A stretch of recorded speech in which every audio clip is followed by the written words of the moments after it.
Đặt ai chân, đặt ai chân. Đặt ai chân. Đặt ai. Happy birthday, happy birthday, happy birthday to you.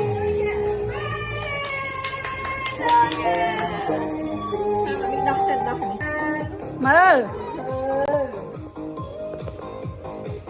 Đi cái đi ngày con na cô tẹt đây. Công ta đây. Mơ. Man. Anh điện tiền là.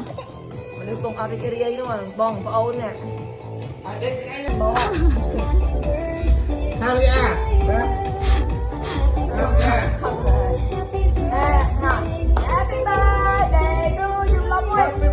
Walau pop. Happy birthday lại ăn con ơi.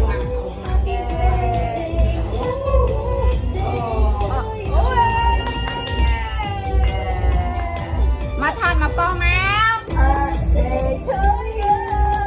Happy birthday, happy birthday to you. Mà con tờ mà làm tiền con à, mà làm tiền mà con mà.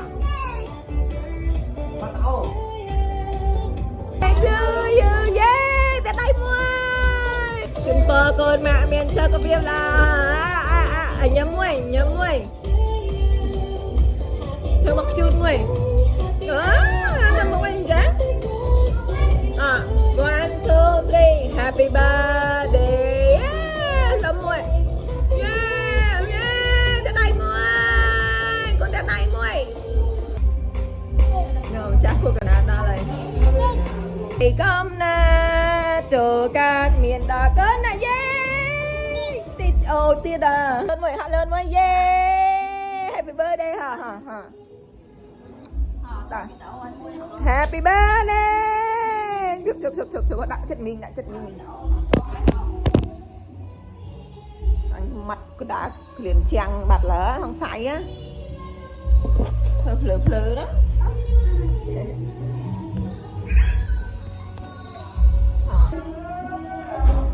Tùng mạch trong đất.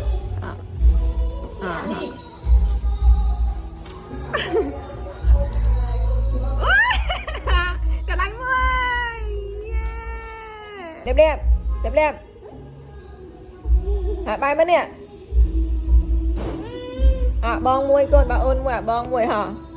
Happy birthday you long môi. Long mà, con long. Học lâu mà lột ở lấy. Thôi mày thấy chăng? Cái từ. Ôi chị ngay nha. Học làm tiền.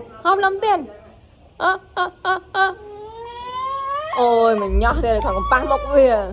Học lòng con lòng. Cầm ai dùng.